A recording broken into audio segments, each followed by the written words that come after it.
as we'll do the face-off again for the second time.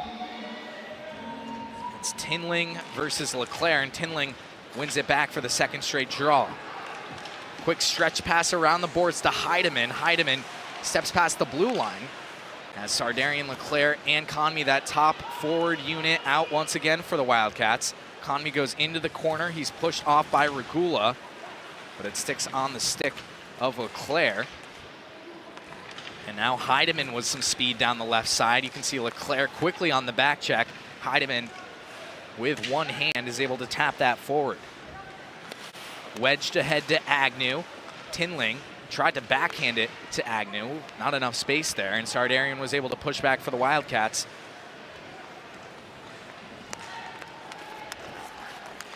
Another pretty quiet period of action. Wildcats with a 19-15 shots on goal advantage now. Has some big contact in the corner. See Sutter Mazzotti, that big frame, standing about 6'5", without skates on. He's tied for the team lead in points last year. He's going to work there in the corner. He's taken down by Gagne. Was able to slide that forward to Sardarian, who's taken down from behind. Under 4 minutes now left here in the second period. Gagne is able to slither on under. Beaten there, and a long pass intended for Winters goes just bounding over his stick. We'll have another icing. And you can just see RPI, they're starting to get a little bit of what they want going. Maybe not resulting in the grade A chances, but they're putting some pressure on with this forecheck. They're transitioning well, and they're forcing UNH when they're coming out of their zone to not have much. And I think that's maybe the third or fourth icing we've seen here on UNH in the last 10 minutes of this game. So the face-off one to the right side of Muselek by the Wildcats. Nikolai Jensen glides around the net as it's taken by Hodson. Hodson with speed, looking in close, and Muselek was able to snare that out of the air like a magician with that left-handed mitt. And another opportunity here for RPI. They win the draw, they keep the puck in, and they get the puck to the net. It's a really good pass there from the corner. Hodson over to Bruchette. Bruchette didn't get maybe the wood on it he wanted, but Muselek still really puck aware, able to see that as it's coming toward him, gets the glove on and holds on. Yeah, Muselek making his 18th career start tonight. 6th-round draft pick of the Tampa Bay Lightning last year. He was also a member of that United States U18 team, played 35 games for them, and has been a really solid netminder these last 2 years for the Wildcats. As Babbage takes it behind the net. Seen a lot of passes like that for the Wildcats, looking to chip into the neutral zone, but it's held off by the Engineers, and Mata glides around the back of the net with speed, transferred from Western Michigan after a year last year with the Broncos. Babbage fires that one to the left off the glove side of Miller. Sweeney is able to deflect that back on down. Wildcats will look to forecheck. Yeah, RPI is much better in the neutral zone this period, staying disciplined. They're making UNH try to use some of those stretch passes. The speed of UNH not showing as much in this second period.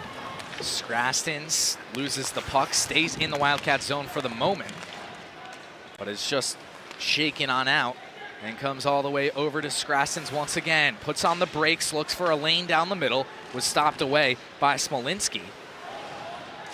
14 points last year in his freshman year. He's got 2 assists in 12 games so far this year for the Engineers. Sub 2-minute time left in this second period. Lavins with it, skating towards the point. He'll circle towards the top. Now Lindner, transfer from AIC, throws one on net and scores! Might have been tipped in front, but the Wildcats strike first. 1-0 UNH.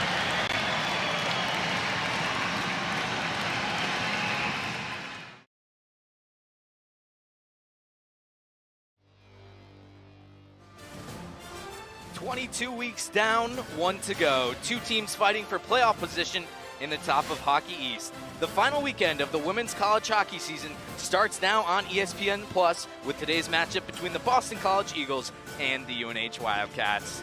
And with that, we welcome you into the booth. Andrew Gardner, Mike Basile, and UNH will be honoring 9 seniors pregame in a ceremony. Boston College will be honoring their 6 seniors tomorrow down in Chestnut Hill before tomorrow's game. But after the ceremonies, lots and lots of big points on the line for 2 teams that are back-to-back in the standings. Yeah, and these 2 teams skated to a 2-2 tie earlier in the season with UNH getting a shootout win.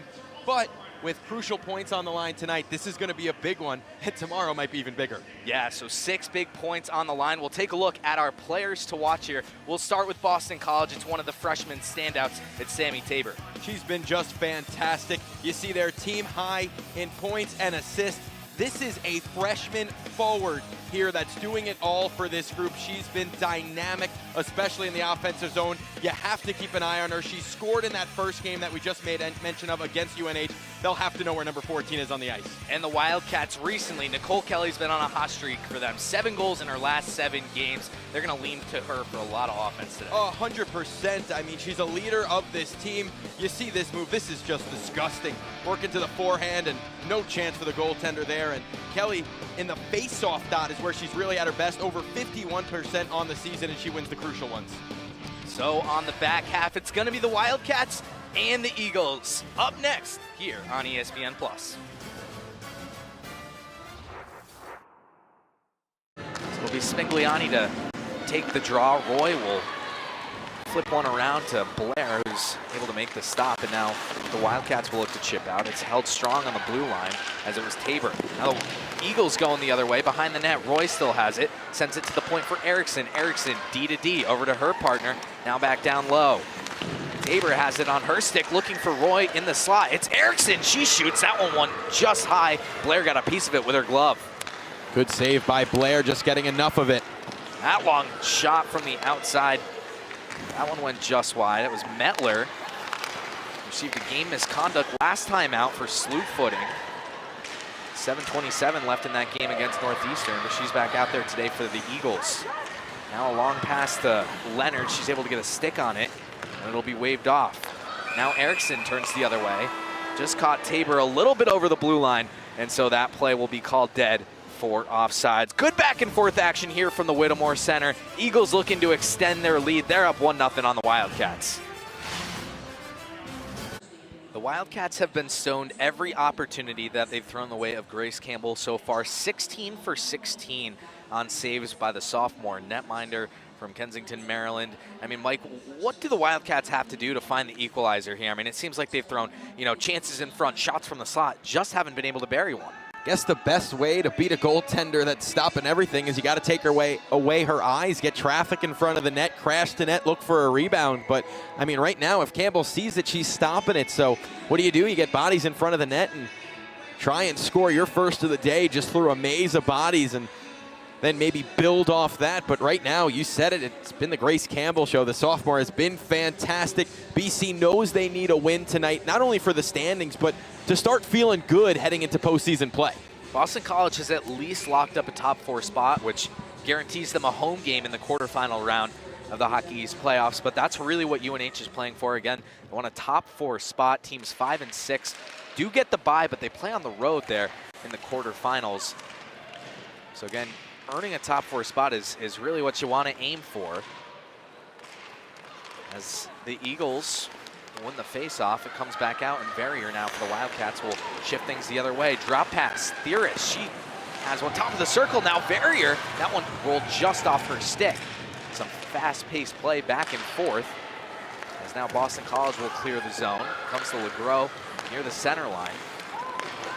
The pass just behind Theoris is picked off by Trimper. Some contact there on the far side. Trimper was taken down. Again, the captain for Maine last year whiffs on the pass, and Theoris will pick it up. She backhands that back down low, and the Wildcats will get their top line out there.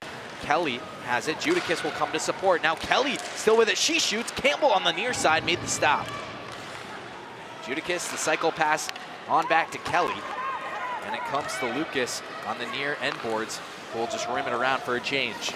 A lot of pressure there on that shift from UNH. They get the one shot, not from a great angle, but Campbell makes another save to shut the door as the Judicus and Kelly and Hammerline have been fantastic. Now the other way, Blair makes the big stop. We're gonna have a delayed penalty coming up against the Wildcats. It's gonna be a hooking call, and Boston College is gonna have their first power play of the evening.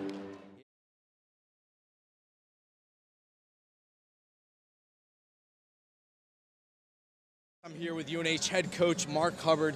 Mark, you know, you guys got off to a good, strong start. What did you kind of like from your team, especially in those first 10 minutes? Yeah, we were moving it well, connecting, holding the ball in high areas, being able to build around them, pin them in their end, not allow them to get into a good rhythm in their possession. And the half just kind of got a little ugly in terms of fouls and them breaking the rhythm. And we got to keep our heads in these moments and being able to sort of get through it. Some bad marking on a corner kick for the goal.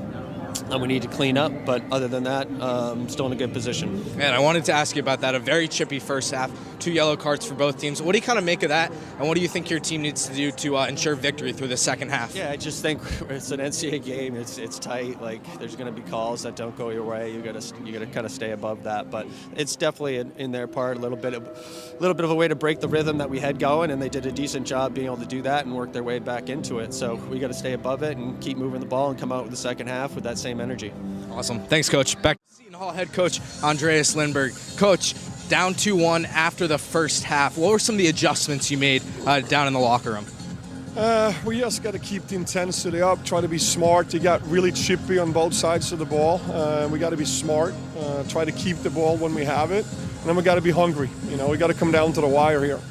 And I wanted to ask you guys, you know, fell down 2-0 early, but responded quickly with a goal. What did you kind of like from your team there in the first half? Yeah, it's the response. You know, we can, you know, just go down and die for it or go out fighting, and we're certainly going out fighting. So I'm really happy about that. Awesome. Thanks, Coach. Travis, back to you guys. Let's get down to the third member of our crew, Andrew Gardner, who's got something on Bombito. Hey guys, so now entering the 77th minute of play, the Seton Hall Pirates just registering that one shot, which ended up resulting in a goal, but Moise Bombito has been doing everything for the Wildcats. Standing down here by a couple of the players who have been warming up, some of them getting into the game, some of them just warming up. Bombito a couple minutes ago, about 10 minutes ago, came down on a one-on-one, and they were really coaching him through it, supporting him through that, defending of Seton Hall. So he has been just such a key player for the Wildcats this year. Again, America East Defender of the Year, and has really been the captain of that back line for the Wildcats.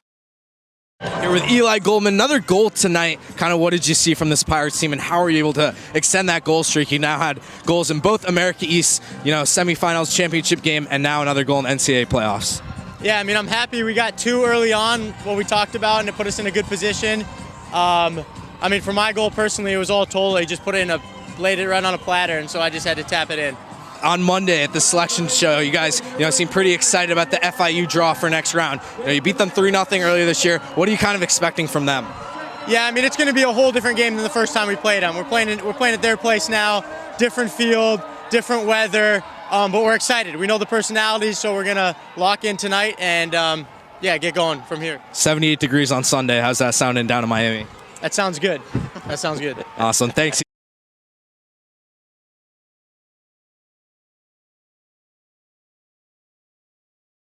Her reach.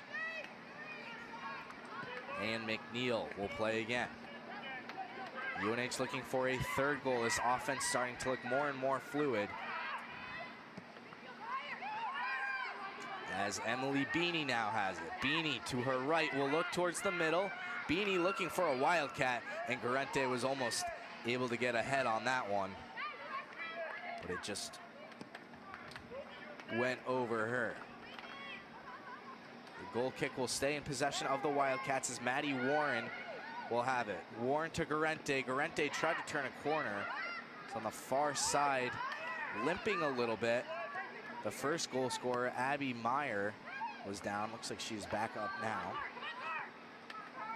Beanie now down into the corner. Beanie towards the box, has a head, and what a save by McNeil. Maddie Warren looking for her second in just a few minutes. Take another look at this one. Beanie, a beautiful left-footed cross, and Warren was all alone. This game could easily be 4-1 at this point, if not for the acrobatic saves from the junior Kate McNeil. She had that one there, and then around the middle of this half, that beautiful save on Harrells. So UNH has 6 shots, and something you don't always see. All 6 of those have been on net, so extremely accurate with their attempts for goal. And Bryant has 3 shots, 2 of those on net. We'll see a substitute for both teams here. Garente will come off the pitch with 6:20 to go. And Kate Bean will also come out. Sarah Patternell will come in for UNH, and Emily Supple will come in for the Bulldogs. Since that Bryant goal, UNH has really shut them down offensively, as the field has really shifted ways a couple times now.